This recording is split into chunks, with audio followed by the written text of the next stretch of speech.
गडचिरोली वनपरिक्षेत्रामध्ये हत्तींचा धुमाकूळ पाहायला मिळालाय। नदीवर कपडे धुण्यासाठी गेलेल्या 3 महिलांवर रानटी हत्तींच्या कळपानं हल्ला केला।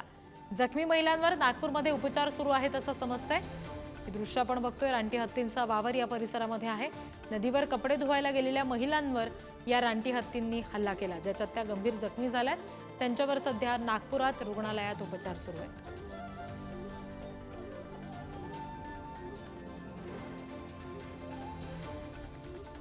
गडचिरोली वनपरिक्षेत्रामध्ये रानटी हत्तींचा हा धुमाकूळ पाहायला मिळतोय। आणखी तपशील घेऊयात, प्रतिनिधी आशिष अग्रवाल आपल्याशी जोडले गेलेत त्यांच्याकडून। आशिष, या सगळ्या रानटी हत्तींचा हा जो धुमाकूळ आहे, जो त्रास नागरिकांना होतोय, त्याबाबत वनविभाग लक्ष घालत नाहीये का?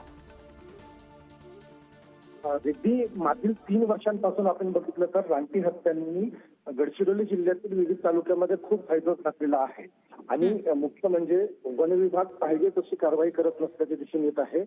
यामुळे शेतकऱ्यांचे सुद्धा प्रचंड नुकसान होत आहे।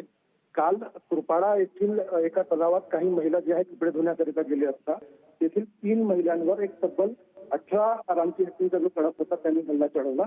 त्यामध्ये 3 महिलांची प्रकृती जी आहे ते गंभीर झाली आहे। त्याच्यामधून एका महिलेला जे आहे ते नागपूर येथे सुद्धा हलवण्यात आलेले आहे। मागील काही दिवसांपासून सतत होत असलेल्या या रानटी हत्तींच्या धुमाकूळामुळे आता नागरिक जे आहेत ते प्रचंड हैराण झाले आहेत। काही वेळा आंदोलन सुद्धा करण्यात आले, विविध मागण्या सुद्धा करण्यात आली, परंतु पाहिजे तशी दखल वन विभाग घेत नसल्याचे दिसून येत आहे। जी जी आशिष, धन्यवाद दिलेल्या माहितीसाठी।